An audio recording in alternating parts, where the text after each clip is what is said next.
I'm Joshua Bardwell, and you're going to learn something today.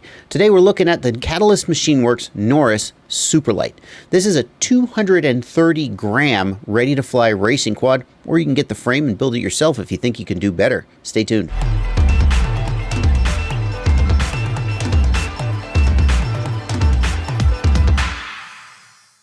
A little while back, I did a review of the Avant Quad's Leggero 5-inch, and many of you took to the comments section to point out that the Leggero frame has a lot of, shall we say, similarities to the Catalyst Machineworks Norris. Some were less charitable and just called it a straight ripoff. And you guys said I really had to take a look at the original. Well, apparently Catalyst Machineworks agreed. Catalyst was kind enough to send me this quadcopter, the full quadcopter, to review. What I've got here is the 5-inch Norris, and this is the Superlight version that they build. It comes in, as I said in the intro, 230 grams with the props off. Here's how this video is going to go. I'm going to give you a bench review of the quad where I talk about how it was built and talk a little bit about Catalyst Machineworks. Catalyst is not just like a cookie cutter, ready to fly quad, stamping them out. They're more like a, well, you'll see. We'll do the bench review.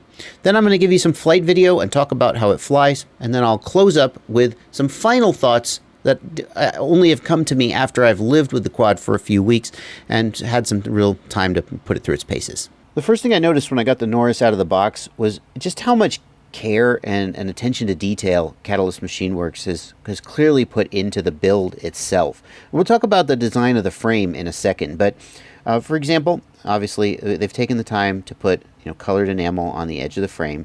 It's a really nice touch. They didn't have to do that. It's yellow and purple, which those are my two favorite colors to go together. I wonder if they did that on purpose. I don't know about that. And if you just look at, like for example, heat shrink here, very nice heat shrink, not electrical tape, so that a little bit of forethought went into that.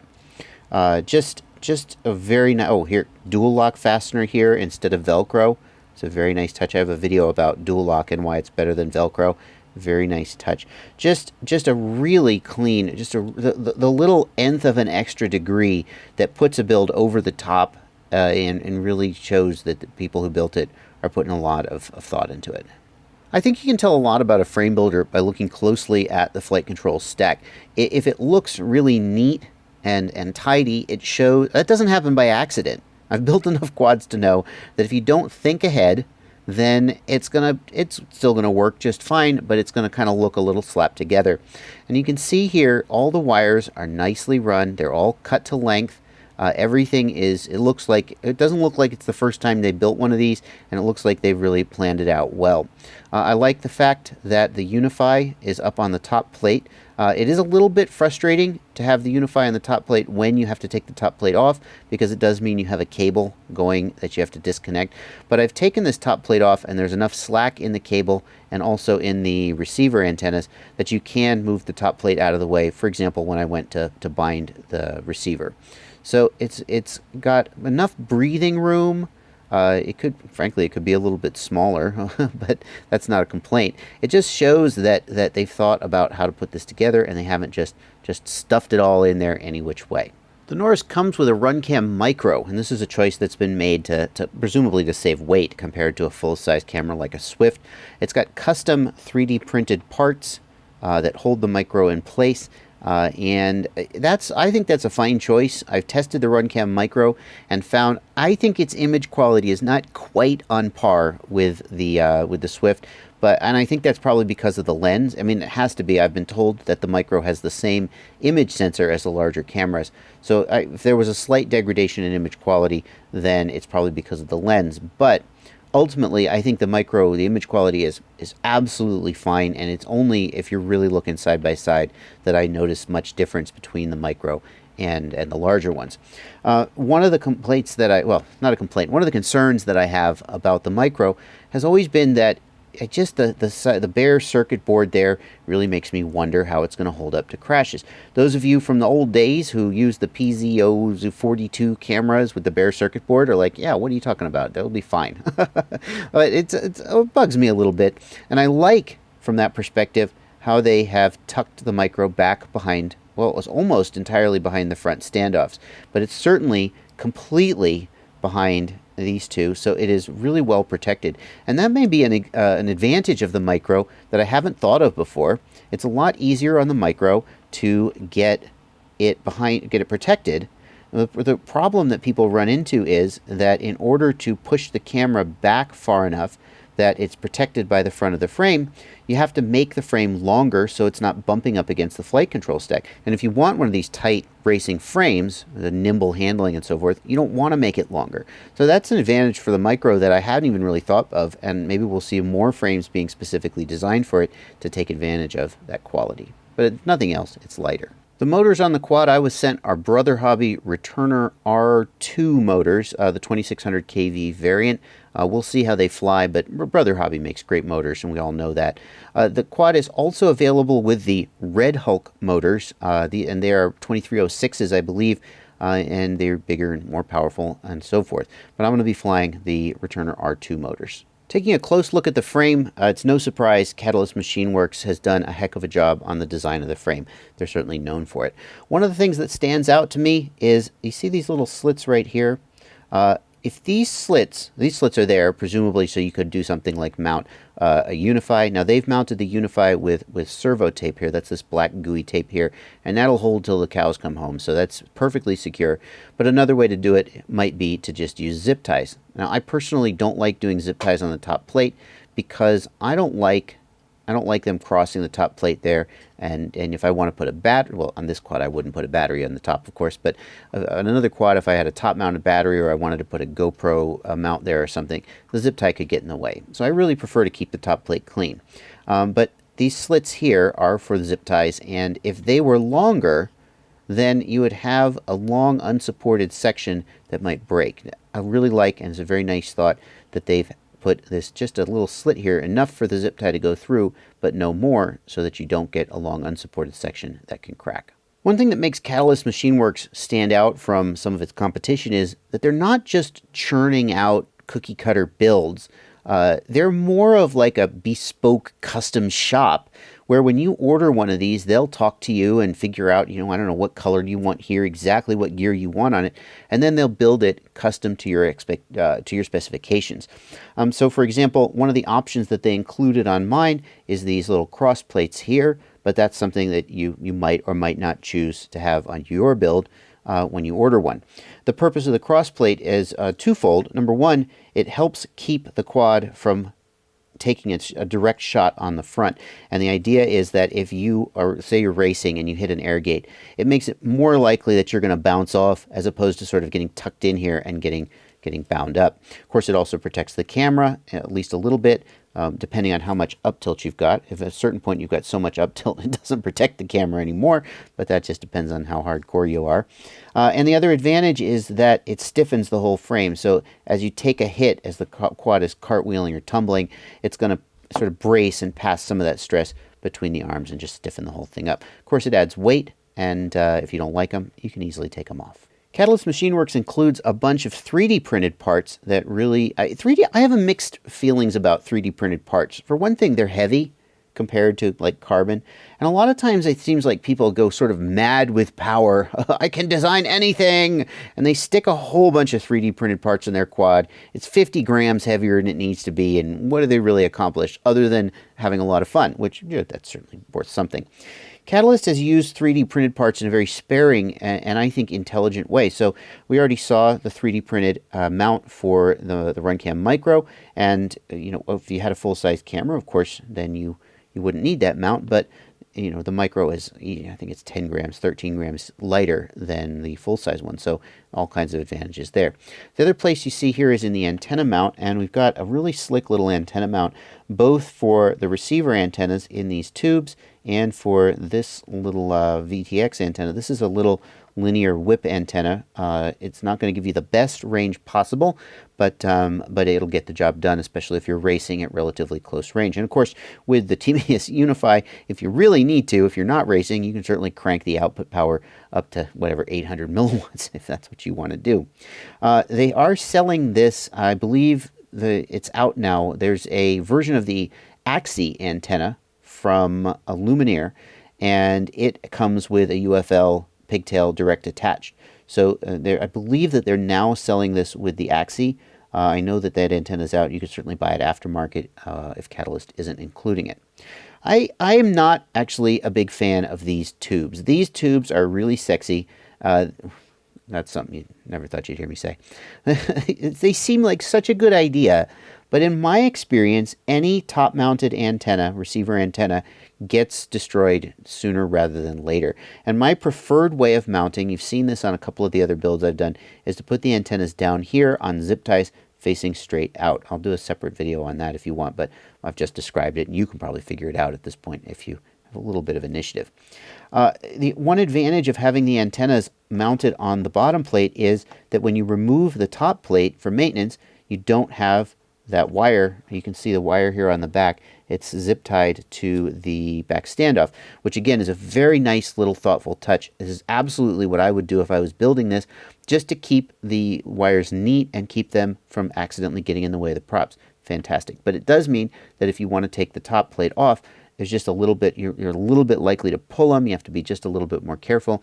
If you have the antennas mounted on the bottom plate, number one, I feel like they're more out of the way of damage, and number two, you can take the top plate off without pulling on them. That being said, if you are going to top mount the antennas, it's hard to think of a better way to do it than this. I really like that the antennas are at a 45-degree angle, pretty close to a 45-degree angle, which is great. That's how you want them for diversity. And they're reasonably spaced away from the VTX antenna, which is going to reduce the potential for interference between the VTX antenna and the receiver. Anytime you've got a transmitter right next to a receiver, there's potential for interference. Even though this guy's 5 gig and this guy's 2.4 gig, the interference can still happen. Speaking of 3D printed parts, here is a 3D printed canopy that you can choose to use if you so desire. Mounts right on there, and more aerodynamic, and holds the antennas down in a low position, more similar to what I was just describing, and you know, just looks pretty awesome. I am not going to be swapping this out merely in the interest of time, but yeah, that's a direction you can go. And it brings us back to the idea that Catalyst is not just a cookie cutter shop. They're doing kind of bespoke custom builds to your specifications. So another way that you could have the quad built is with this style of top plate.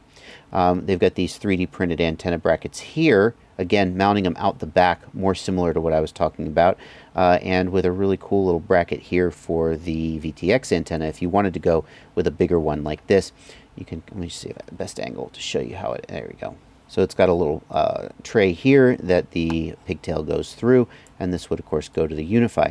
It's actually also got a 45-degree one here, and I mean Catalyst clearly knows what they're doing and have selected it this way for a reason, but I almost feel like the 45-degree one, which would put the antenna out the back at a little bit of an angle, I almost would prefer that. I feel like having the antenna slanted just a little, not just like you could certainly just take and bend it back like this, but then this part is still really ready to take a hit, and we've all sheared one of these off and destroyed the antenna. That's where it's going to break. But if you have the antenna angled back just a little bit at an angle, it's more likely that in an impact something will slide off, and I feel like the antenna is much better protected in that way.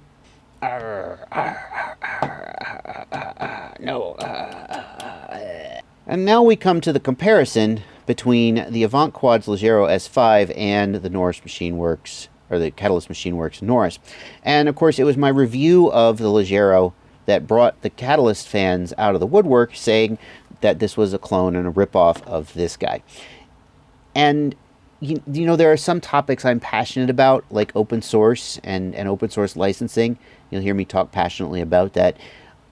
Cloning of frames is just, I don't know why, it's just not a topic that I personally get hugely up in arms about. I'm sure if I was a frame designer, I would feel differently. But it's hard to, I think it's hard to say where the line is between like a rip-off clone and inspired by, doing a cover of, you know. And I think I want to live in a world where it's fine for people to be inspired by other great designs and to take that and run with it. I don't want to live in a world where somebody can just cookie cutter another guy's design and sell it. And I'm not, it's hard for me to feel where the line is there. But it's clear that the Leggero is definitely inspired by the Norris, but it's not just, it's pretty similar.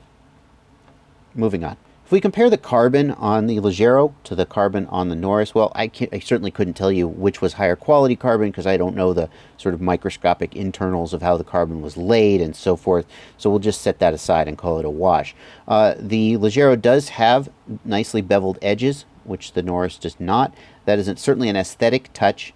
It may not be a functional touch. In fact, I've heard Soma, the designer of the Alien, of course, talk about how he feels that the edge of the carbon is actually where most of the strength comes from, and he has speculated that beveling the edges may actually weaken the carbon a little bit. That's very coming from speculation from most people I wouldn't pass on, but idle speculation from Soma carries a lot of weight. I don't know. So maybe that's better, maybe that's not. At best, maybe it's an aesthetic difference. I will say, though, that the overall build of the Leggero is not up to the standards of the Norris. So you can immediately see here the Leggero is a much more sort of cluttered and stuffed together build, if you will.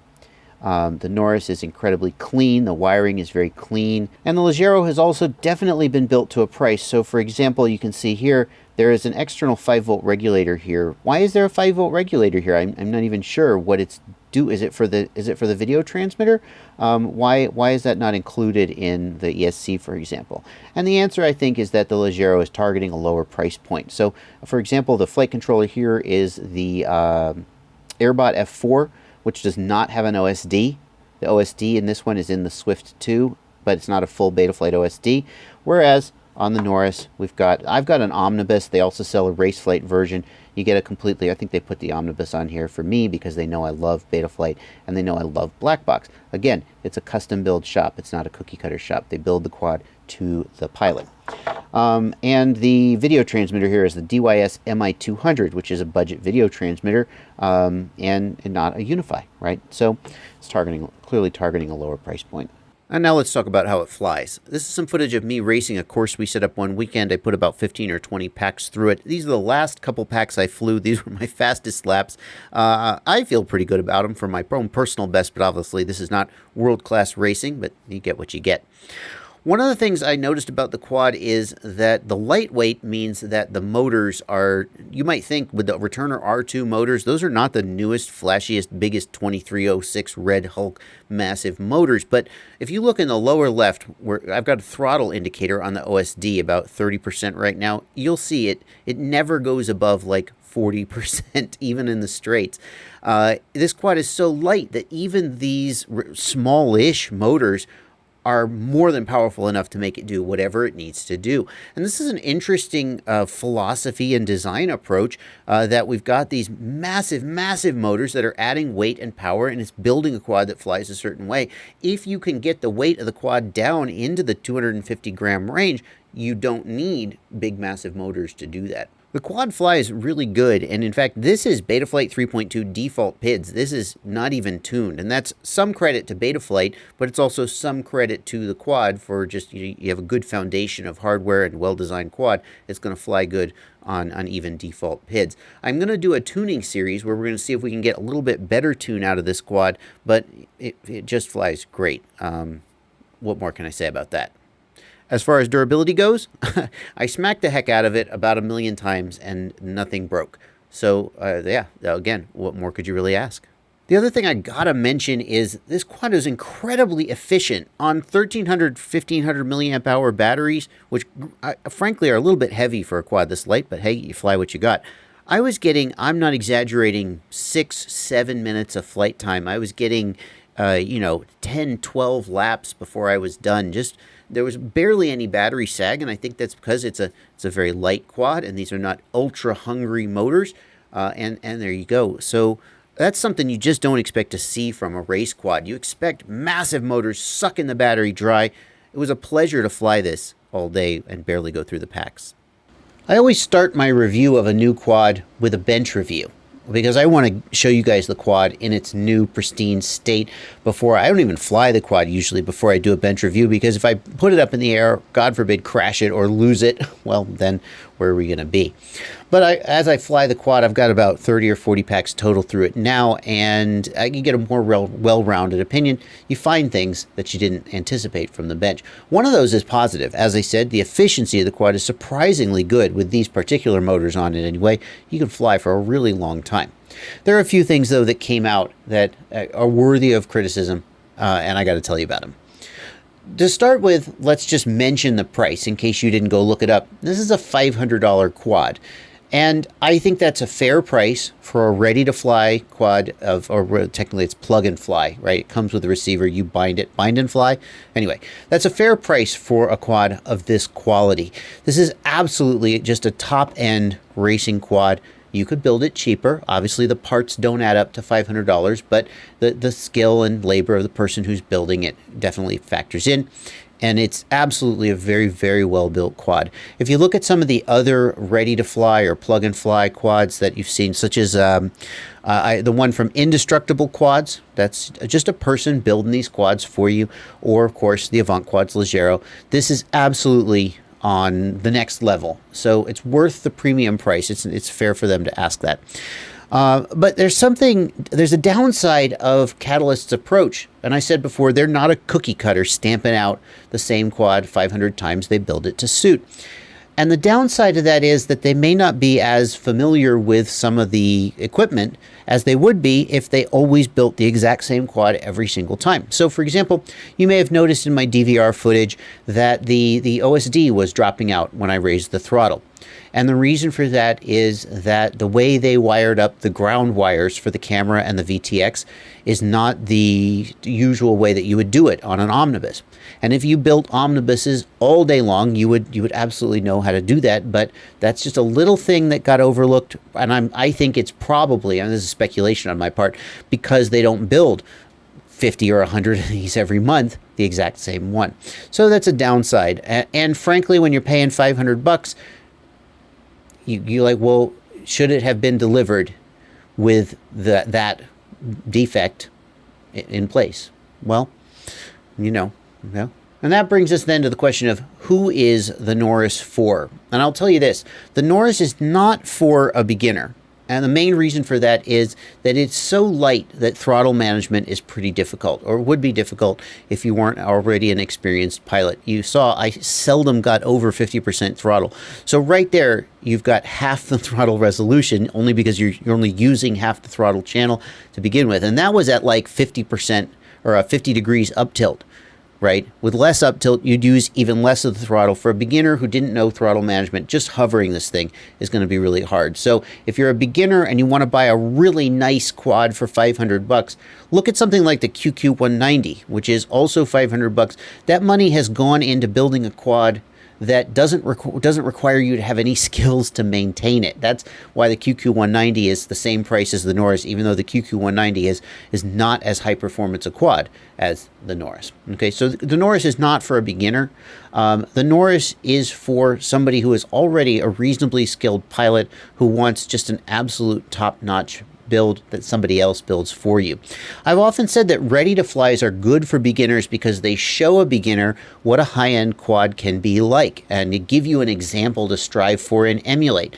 And that same principle applies even if you're already a little bit of an experienced builder. If you're a medium-skilled builder and you want to see what a really good build looks like and flies like, something like the Norris might be for you. The other question that can't be overlooked is, how does the Norris compare to the Leggero? Well, the Leggero is significantly cheaper. It comes in, I think, at $350. The specs for the motors and the ESCs are kind of similar, at least the one I got. Obviously, the Catalyst can build it many different ways. They're not that different. In fact, the Leggero had the R3 motors, and I had the R2 on the Norris. The electronics are obviously better in every way on the Norris, and that's what you're paying for. The question is, do they fly better? Do they fly differently? The lighter weight on the Norris makes some difference, but it's a difference of 20 or 30 grams. It's just not that freaking much. They both fly really well, and I'm not sure. You just got to decide whether you're paying 150 more bucks for the better build quality, I think, of the Norris and the better equipment, as far as flight performance goes, I don't think there's a $150 difference between them. That's going to do it for this review of the Catalyst Machineworks Norris Superlight. Hope you liked it. Leave any questions down in the comments section. As always, thanks for watching. Happy flying.